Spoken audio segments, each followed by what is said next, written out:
Carta aos Coríntios com Emmanuel. Estudo das cartas de Paulo de Tarso à comunidade cristã de Corinto, sob as luzes da doutrina espírita. Força para suportar. Passaremos pela vida entre dores e alegrias. Em nenhuma delas, porém, devemos nos ater ou apegar. Nesta vida, tudo é experiência e aprendizado, e tudo é passageiro. A dor passará, e a felicidade também. Paulo nos relembra do ensino do Cristo. Quando a dor chega, somos capazes de suportar. Quando a felicidade chega, é tempo de criar alicerces para os tempos de dor. Entre um e o outro transitaremos, e em todos eles Deus nos cuida e Jesus nos guia. Texto para análise. Não quero que ignoreis, irmãos, que os nossos pais estiveram todos sob a nuvem, todos atravessaram o mar, e na nuvem e no mar todos foram batizados em Moisés. Todos comeram o mesmo alimento espiritual e todos beberam a mesma bebida espiritual, pois bebiam de uma rocha espiritual que os acompanhava, e essa rocha era Cristo. Apesar disso, a maioria deles não agradou a Deus, pois caíram mortos no deserto. Ora, esses fatos aconteceram para nos servir de exemplo, a fim de que não cobicemos coisas más, como eles cobiçaram. Não vos torneis idólatras como alguns dentre eles, segundo está escrito: o povo sentou-se para comer e beber. Depois levantaram-se para se divertir. Nem nos entreguemos à fornicação, como alguns deles se entregaram, de modo a perecer em um só dia 23.000. Não tentemos o Senhor como alguns deles o tentaram, de modo a morrer pelas serpentes. Não murmureis como alguns deles murmuraram, de modo que pereceram pelo exterminador. Estas coisas lhes aconteceram para servir de exemplo e foram escritas para nossa instrução, nós que somos atingidos pelo fim dos tempos. Assim, pois, aquele que julga estar em pé, tome cuidado para não cair. As tentações que vos acometeram tiveram medida humana. Deus é fiel. Não permitirá que sejais tentados acima de vossas forças, mas com a tentação, Ele vos dará os meios de sair dela e a força para suportar. 1 Coríntios, capítulo 10, versículos 1 a 13. Paulo fala aos coríntios de forma a lembrá-los das faltas dos seus antepassados, relembrando-lhes não apenas do erro, mas das consequências de suas atitudes. E essas experiências nos alcançam, ainda hoje, para nos ensinar, para nos lembrar de falhas humanas e dos desvios que cometemos ao longo da jornada. Primeiramente, Paulo nos remete às bênçãos que nossos pais de outrora receberam e dá ênfase na palavra todos. Vejamos novamente os 4 primeiros versículos. Não quero que ignoreis, irmãos, que os nossos pais estiveram todos sob a nuvem. Todos atravessaram o mar, e na nuvem e no mar, todos foram batizados em Moisés. Todos comeram o mesmo alimento espiritual. Todos beberam a mesma bebida espiritual, pois bebiam de uma rocha espiritual que os acompanhava, e essa rocha era Cristo. Há uma inclusão na fala de Paulo. Recordemos que a comunidade de Corinto era formada também por gentios. No entanto, Paulo diz nossos pais. Ele os usa como exemplo para demonstrar o quanto receberam de Deus, como foram privilegiados e ainda assim, como veremos mais adiante, caíram em tentação. Para melhor compreender estes versículos iniciais, vejamos o que nos diz William Barclay. Nesta passagem, Paulo adverte aos que falam com essa confiança do perigo de confiar muito em si mesmos e recorre à história para demonstrar o que pode acontecer com os que foram abençoados com os maiores privilégios. Retrocede aos dias em que os filhos de Israel eram nômades e peregrinos no deserto. As coisas mais maravilhosas ocorreram com eles naqueles dias. Tinham sobre si a nuvem para mostrar o caminho e proteger nos momentos de perigo. Poderiam atravessar em seco o Mar Vermelho. Essas duas experiências os uniram de maneira perfeita com Moisés, o maior dos caudilhos e legisladores, até poder dizer que foram batizados nele assim como os cristãos são batizados em Cristo. Tinham comido maná no deserto. No versículo 4, Paulo se refere a que beberam da rocha espiritual que os seguia. Não toma isso do Antigo Testamento, mas sim da tradição rabínica. Em Números 20, 1 a 11, nos relata como Deus permitiu que Moisés obtivera água de uma rocha para o povo sedento. A tradição rabínica dizia que dali em diante a rocha seguiu o povo e sempre lhes deu água para beber. Era uma lenda que todos os judeus conheciam. Os filhos de Israel gozavam de todos esses privilégios e, entretanto, falharam, e da maneira mais completa. Quando o povo covarde estava muito aterrorizado e não queria seguir avançando rumo à terra prometida, e quando todos os exploradores que foram enviados, com exceção de Josué e Caleb, voltaram, trazendo um relatório pessimista e desesperançado. O juízo de Deus foi que toda essa geração morreria no deserto, onde seus cadáveres ficariam espalhados. Quando Moisés estava no Monte Sinai recebendo a lei, o povo seduziu Arão para que fizesse o bezerro de ouro e lhes permitisse adorá-lo. Foram culpados de fornicação até no deserto, com os midianitas e moabitas, e milhares morreram no juízo de Deus. Comentário ao Novo Testamento, William Barclay. Comecemos o estudo fazendo um paralelo com os nossos dias, sobre o Espiritismo. Quanto recebemos através desta doutrina bendita? Quanta informação, quanto conhecimento, quantas provas inequívocas da vida após a morte, da ressurreição e do imenso amor de Deus por todos os homens. Isto, no entanto, o muito saber não quer dizer que não teremos dúvidas, que não erraremos, que não cairemos em tentação, como diziam os antigos. Seremos provados. No livro A Caminho da Luz, Emmanuel nomina o que fez cair o povo de Israel.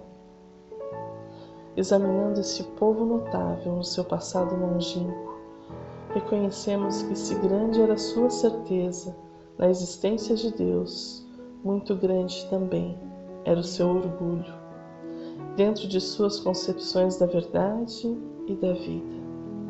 Sua existência histórica, contudo, é uma lição dolorosa para todos os povos do mundo, das consequências nefastas do orgulho e do exclusivismo. Avancemos no texto bíblico para buscar a compreensão do pensamento de Paulo. Apesar disso, a maioria deles não agradou a Deus, pois caíram mortos no deserto.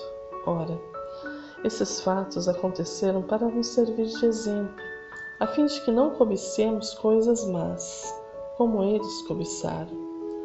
Não vos torneis idólatras como alguns dentre eles, segundo está escrito: o povo sentou-se para comer e beber. Depois levantaram-se para se divertir. Nem nos entreguemos à fornicação, como alguns deles se entregaram, de modo a perecerem num só dia 23.000. Não tentemos o Senhor como algum deles o tentaram, de modo a morrer pelas serpentes. Não murmureis como alguns deles murmuraram, de modo que pereceram pelo exterminador. Essas coisas lhes aconteceram para servir de exemplo, e foram escritas para nossa instrução, nós que fomos atingidos pelo fim dos tempos. Apesar disso, apesar de tudo que recebemos de Deus, nosso Pai Celestial, ainda tropeçamos em querer de forma equivocada. Paulo usa o termo cobiça, e vale a pena nos atermos um pouco a ele, sob a luz da doutrina espírita. Não podeis servir a Deus e a Mamon. Guardai bem isso em lembrança, vós, a quem o amor do ouro domina, vós que vendereis a alma para possuir tesouros, porque eles permitem que vos eleveis acima dos outros homens, e vos proporcionam os gozos das paixões que vos escravizam. Não podeis servir a Deus e a Mamon. Se pois sentis na vossa alma, dominada pelas cobiças da carne, dai-vos pressa em alijar o jugo que vos oprime, porquanto Deus, justo e severo, vos dirá: que fizeste, cônomo infiel, dos bens que te confiei? Esse poderoso móvel de boas obras exclusivamente o empregaste na tua satisfação pessoal. Qual então o melhor emprego que se pode dar à riqueza? Procurai nessas palavras: amai-vos uns aos outros. A solução do problema. Elas guardam o segredo do bom emprego das riquezas. Aquele que se acha animado do amor do próximo tem aí toda traçada a sua linha de proceder. Na caridade está, para as riquezas, o emprego que mais apraz a Deus. Não nos referimos, é claro, a essa caridade fria e egoísta que consiste em a criatura espalhar ao seu derredor o supérfluo de uma existência dourada. Referimos-nos à caridade plena de amor, que procura a desgraça e a ergue sem a humilhar. Rico, dá do que te sobra, faze mais. Dá um pouco do que te é necessário, porquanto o de que necessitas ainda é supérfluo. Mas dá com sabedoria. Não repilas o que se queixa com receio de que te engane. Vai às origens do mal. Alivia primeiro, e em seguida informa-te, e vê se o trabalho, os conselhos, mesmo a afeição, não serão mais eficazes do que a tua esmola. Difunde em torno de ti, como os socorros materiais, o amor de Deus, o amor do trabalho, o amor do próximo. Coloca tuas riquezas sobre uma base que nunca lhes faltará e que te trará grandes lucros, a das boas obras. A riqueza da inteligência, deves utilizá-la como a do ouro. Derrama em torno de ti os tesouros da instrução. Derrama sobre teus irmãos os tesouros do teu amor, e eles frutificarão. Evangelho segundo o Espiritismo, capítulo 16. Não se pode servir a Deus e a Mamon. Instrução dos Espíritos, emprego da riqueza, item 11. Os conselhos deste bom Espírito, severos, são dignos de nota, para que não prossigamos mais nos enganos de outrora. Se muito recebemos, seja em bens materiais ou em conhecimento, que utilizemos tudo para a construção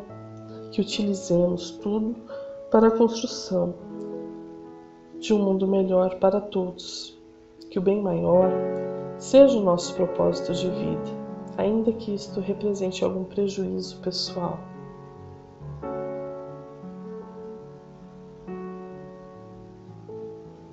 O orgulho de outrora nos fez acreditar que éramos privilegiados, especiais.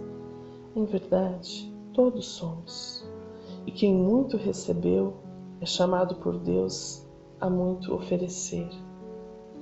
No versículo 7, Paulo fala sobre a questão da idolatria, que Emmanuel comenta e nos auxilia a compreender, trazendo um ensinamento para nossos dias atuais. Livro Pão Nosso, lição Perigos Sutis. Não vos façais, pois, idólatras. Paulo, 1 Coríntios 10, 7. A recomendação de Paulo aos Coríntios deve ser lembrada e aplicada em qualquer tempo, nos serviços de ascensão religiosa do mundo. É indispensável evitar a idolatria em todas as circunstâncias. Suas manifestações sempre representaram sérios perigos para a vida espiritual. As crenças antigas permanecem repletas de cultos exteriores e de ídolos mortos. O Consolador enviado ao mundo, na venerável missão espiritista, vigiará contra esse venenoso processo de paralisia da alma. Aqui e acolá surgem pruridos de adoração que se faz imprescindível combater. Não mais imagens dos círculos humanos, nem instrumentos físicos supostamente santificados para cerimônias convencionais, mas entidades amigas e médiuns terrenos que a inconsciência alheia vai entronizando, inadvertidamente, no altar frágil, fantasiosas. É necessário reconhecer que aí temos um perigo sutil, através do qual inúmeros trabalhadores têm resvalado para o despenhadeiro da inutilidade. As homenagens inoportunas costumam perverter os médiuns dedicados e inexperientes, além de criarem certa atmosfera de incompreensão que impede a exteriorização espontânea dos verdadeiros amigos do bem no plano espiritual. Ninguém se esqueça da condição de aperfeiçoamento relativo dos mensageiros desencarnados que se comunicam e do quadro de necessidades imediatas da vida dos medianeiros humanos. Combatamos os ídolos falsos que ameaçam o espiritismo cristão. Utilize cada discípulo em amplos recursos de lei de cooperação. Atire-se ao esforço próprio com sincero devotamento à tarefa.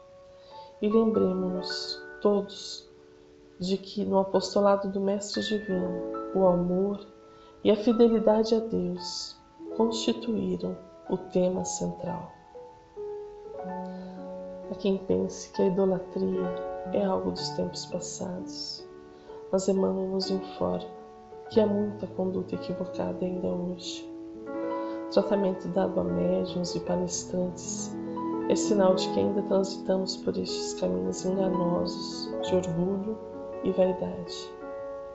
A lição é atual e oportuna, e cabe a cada um de nós corrigir o seu pensamento e o seu comportamento diante da vida e dos que trabalham com o Cristo na construção do mundo regenerado.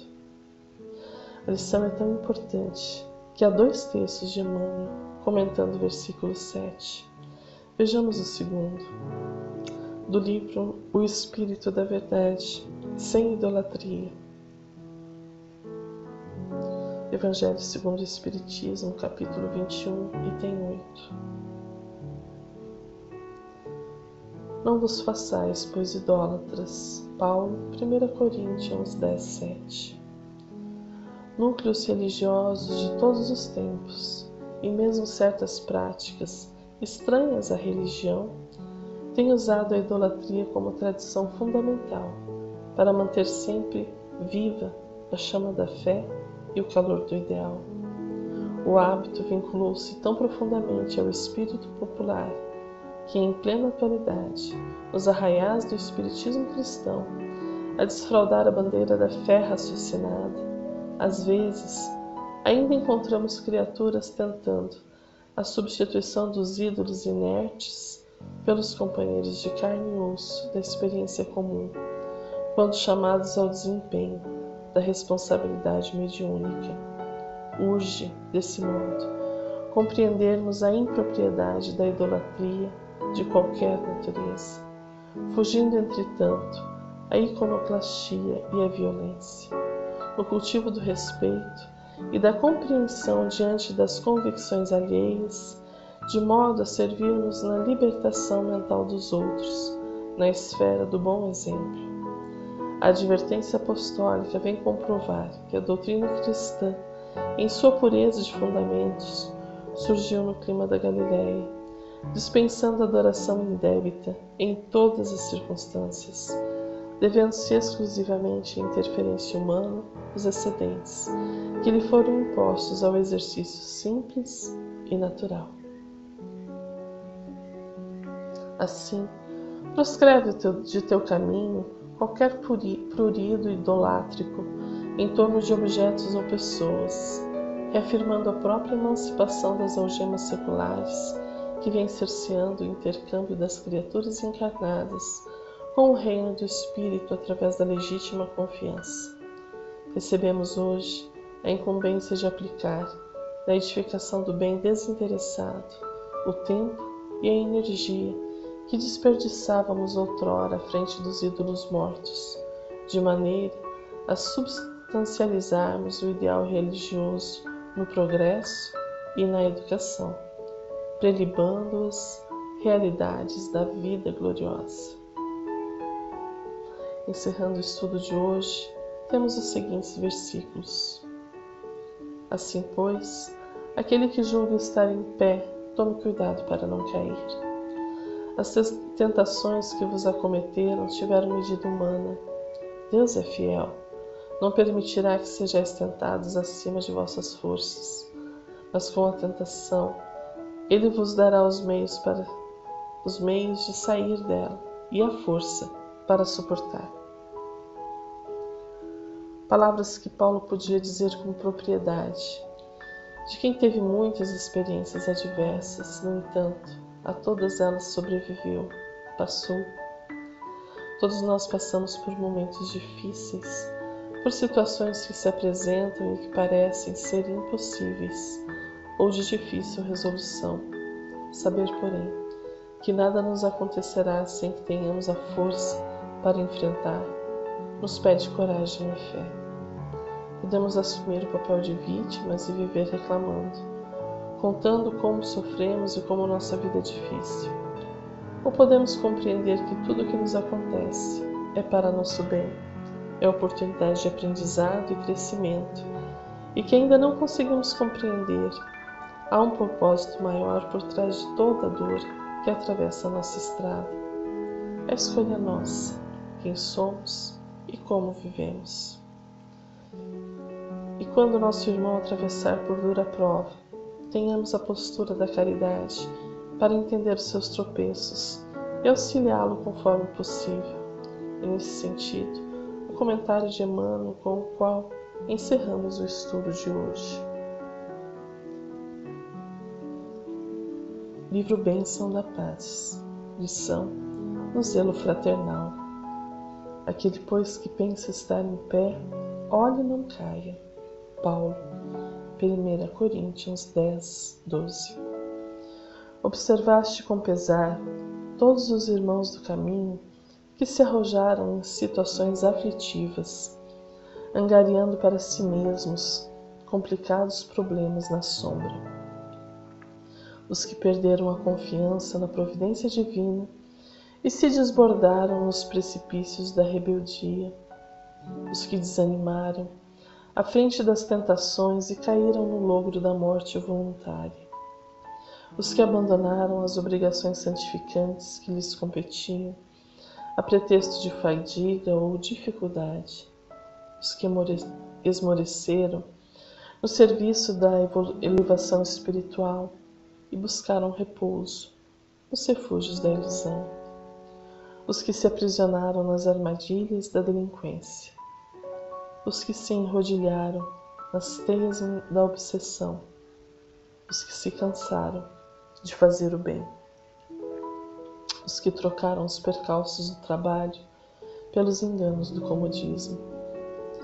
Diante de todos eles, os nossos irmãos que entraram no cipoal dos obstáculos maiores, não pronunciei censura ou condenação. Ao invés disso, ora por eles. Recordemos a sábia advertência do apóstolo Paulo: aquele, pois, que pensa estar em pé, olhe, não caia. Um fraterno abraço e até o próximo estudo.